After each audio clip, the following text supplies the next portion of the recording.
Lindões, Croiser aqui, e no vídeo de hoje vou falar sobre o terceiro episódio de Percy Jackson, que já tá disponível no Disney Plus, e por isso esse vídeo aqui vão ter spoilers. Vocês sabem que os vídeos de análise semanal têm spoilers, até pra falar dos detalhes e também falar algumas diferenças do livro, porque eu acho que esse episódio a gente consegue se aprofundar um pouco mais, que eu vi que rolou umas discussões ali no vídeo sobre o episódio 1 e 2, e aí eu vou retomar algumas coisas e falar o que a gente viu nesse episódio 3 em detalhes. Lembrando que eu tô falando semanalmente de Percy Jackson aqui no canal, então pra não perder nenhum conteúdo, se inscreve e clica no sininho pra receber notificação pra quando tiver um vídeo novo, que eu sempre trago as novidades dos filmes e das séries aqui pra vocês o quanto antes vocês sabem, e já deixa aquele like também, porque estamos trabalhando duro nesse fim de ano ainda. Bom, gente, nesse episódio, né, a gente viu o arco da Medusa, ou da Tia M, né, mas é interessante porque eu acho que esse episódio deixa bem claro a proposta narrativa que eles querem trazer, né? Eu vi que muitos de vocês deixaram comentários lá no vídeo sobre o episódio 1 e 2 que achou que ficou muito corrido, porque eles pegaram muitos capítulos e condensaram em um só episódio, ou, né, em 2 episódios aí do que a gente viu. E eu entendo essas reclamações, mas ao mesmo tempo eu entendo como uma adaptação. Algumas cenas sim ficarem de fora, é natural que isso aconteça, não tem como fazer frame a frame, né, do livro, mas tiveram algumas modificações também. Mas antes de falar dessas modificações, o que eu queria dizer é que a gente percebe qual que foi a escolha narrativa. Então, por exemplo, ali no primeiro é a ida pro acampamento, a segunda é a chamada pra ação e pra essa missão, né, de encontrar o Raio Mestre. E aí, nesse episódio, a gente tem um episódio inteiro focado nessa quest da Medusa, que eles precisam sair, né, do seu caminho tradicional, e acaba caindo ali na casa da Tia M. E aí, vamos entrar em alguns pontos de diferenças, que também eu vou trazer alguns argumentos lá do vídeo do episódio 1 e 2, que aqui, esse episódio, ele começa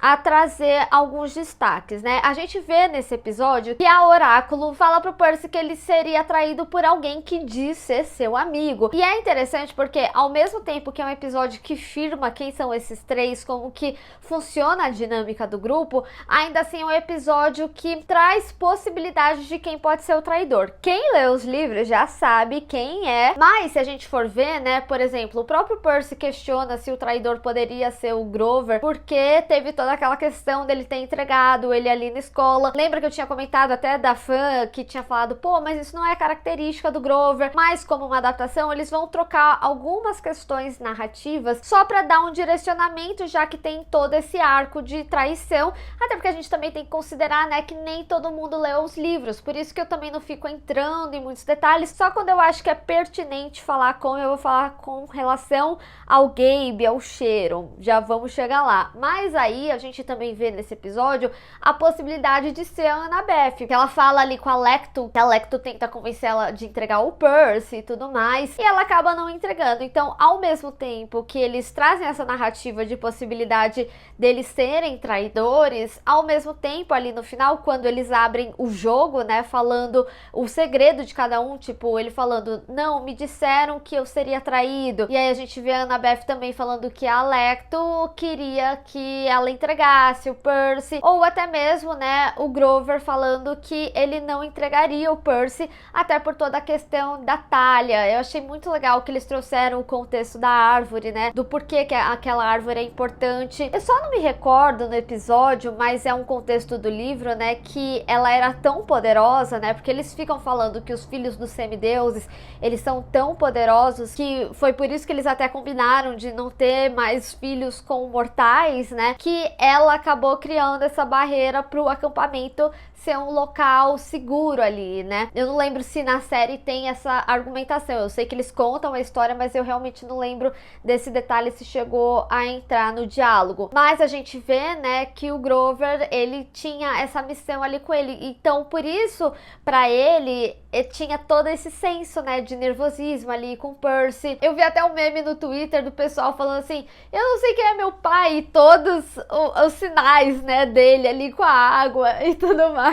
E a gente vê, né, todo mundo sabe quem é quem aí na história. A fofoca, ela corre solta. Então todo mundo já sabe que ele é filho de Poseidon, inclusive a Medusa. Mas o que eu quero dizer é que quando a gente chega ali no fim do episódio, né, eles abrem o coração deles e eles falam que um precisa confiar no outro para que essa missão dê certo. Então eles têm a prova que um pode confiar no outro até depois, né, dessa jornada aí da Medusa. E aí, outra diferença que envolve um pouco o episódio 1 e 2, eu vi que muitos de vocês, né, quando eu citei da relação do Gabe com a Sally, eu tinha comentado que a série, ela tinha trazido uma relação um pouco mais atualizada, porque não teria o porquê ela estar com alguém como um Gabe em 2023, né? E aí muitos de vocês falaram, não, mas tem o contexto do cheiro. Só que aqui na série deu a entender, e na época eu já tinha assistido o episódio 3, que eles deixaram essa questão do cheiro do Gabe de lado. No livro, né, eles falam que ela só aguentava a relação ali com o Gabe por causa do cheiro dele, que era uma proteção pro Percy, porque os monstros não sentiam cheiro. Essa relação do cheiro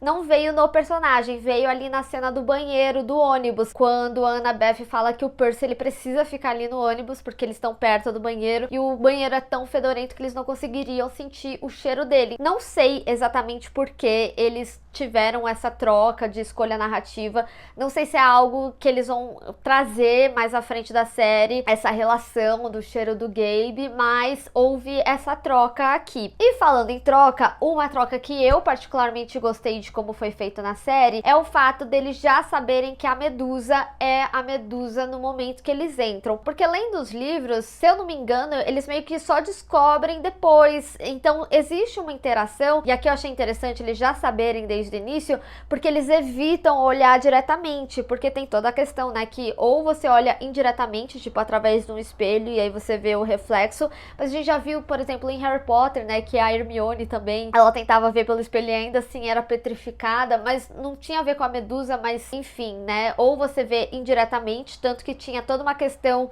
do Percy no momento que tem um embate ali com ela, dele usar um escudo que foi importante até para a história do Perseus, né, porque tem os 3 elementos, a espada, o escudo e o tênis alado, né? E a gente vê esses elementos aqui utilizados, menos o escudo. E aí no livro ele usa, né, o escudo para ver esse reflexo e dá o golpe nela. Já vou falar sobre a cena em si, né? Mas eu gostei que eles sabiam desde o início, porque quando a gente está falando de uma adaptação e uma adaptação que tem imagens ali, realmente, né, eles seriam petrificados se eles não soubessem que era a Medusa. E eu achei interessante porque eles trouxeram esse contexto do flashback da cena, né, que a mãe fala por que deu o nome do Percy, de Percy em homenagem ao Perseus, e tem aquela questão da Medusa, né, que ele arrancou a cabeça e ele fala, ah, ela era um monstro, ela fala, o que te faz pensar que ela é um monstro? E aí ela até fala, né, do contexto, e aí, de novo, traz um pouco pro atual, né, falando que a Atena condenou ela porque ela se deitou com Poseidon, e ela fala, ela me condenou, não condenou ele, então que as pessoas não poderiam mais olhar pra ela. Achei interessante até pela pessoalidade com a Annabeth, né, a relação da Annabeth e o Percy também, que tem se formado e tudo mais. Então, nesse quesito da adaptação, eu gostei bastante, mesmo eles dando essa confiança inicial aí por causa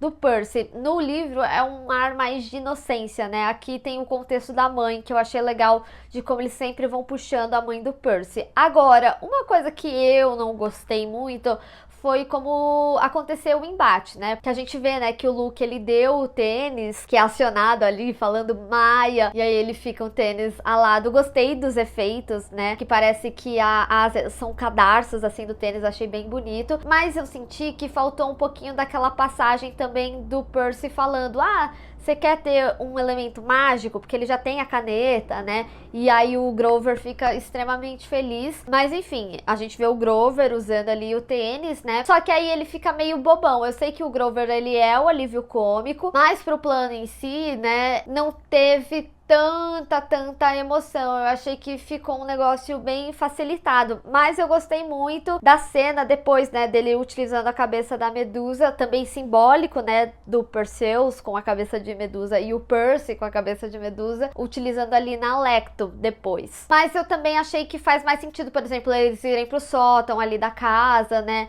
ser esse lugar que tinham tantas estátuas e que estava escurecido. Eles tiram o lance da inocência do Percy, da questão questão da foto, que é abordado no livro, né, que a Medusa fala que quer tirar uma foto deles, e a Annabeth fica, não, vamos embora, pelo amor de Deus. E aí a gente já vê um Percy não tão inocente. Eu não gostei da batalha, mas eu gostei da adaptação, da história em si, como que ela foi feita. Mas eu gostei, né, que eles fizeram também o envio da cabeça pro Olimpo. No final do episódio, né, a gente vê o Hermes, que inclusive é o pai do Luke, que deu o tênis e tudo mais, indo pro Olimpo. E gostei, né, que o Olimpo, ele é o andar 600, porque é alto ali nos céus e tudo mais. Mas uma das coisas que eu queria é que eles abordassem um pouco mais do porquê do envio, né? Muito disso era porque o Percy ficou bravo com toda essa missão que eles estão tendo que fazer, que é mais abordado nos livros, mas também porque ele quer meio que se provar pro pai dele, pro Poseidon, né? Mas gostei, eles fizeram lá o envio e tudo mais pro Olimpo também. E uma coisa que eu gostei desse episódio especificamente é que eles também trouxeram o dinamismo do grupo, né? Tipo, a Annabeth meio que comandando realmente. Ele até falou assim, ela achou que ia ser a líder, eu achei que ia ter uma votação e tudo mais. Mas não só, né, a Annabeth, ela coloca muito o Percy nos eixos. Eu acho que ela é extremamente importante, por mais que o Grover, ele não queira se intrometer e tudo mais, né? Ele acaba vindo mais nesses momentos de alívio cômico, mas eu gostei muito do momento do tio Ferdinando, né? Que ele dá o contexto, até mesmo com relação a essa missão que ele tá enfrentando. Inclusive, fun fact, o castigo do Grover é um castigo que no livro ele fala que só seria pior se ele cuidasse dos cavalos. Eu não lembro exatamente como que era a passagem. E aqui na série ele recebe justamente esse castigo que seria o pior de todos. Tanto que ele se sente super humilhado. E também, né, ser o início da missão pra Annabeth, dentro do que o Chiron tinha falado pra ela, né, que um semideus iria chamar ela pra uma missão. Agora, mas assim, de modo geral, eu sinto que esse terceiro episódio, ele pontua mais algumas diferenças do que ele quer trazer pro livro, ainda assim traz certa essência, né, como a questão do fedor. Eu gosto das mudanças que tem aqui na Medusa, mas eu queria uma batalha um pouco mais marcante, assim, ainda mais num episódio que é mais linear, que é mais um episódio de jornada, mas eu particularmente gosto como as histórias foram trazidas aqui. Mas eu quero saber de vocês, o que vocês acharam do terceiro episódio de Percy Jackson, o que vocês acharam, né, do Lin-Manuel como o Hermes. Eu olho pra cara desse homem, eu já tenho vontade de dar risada.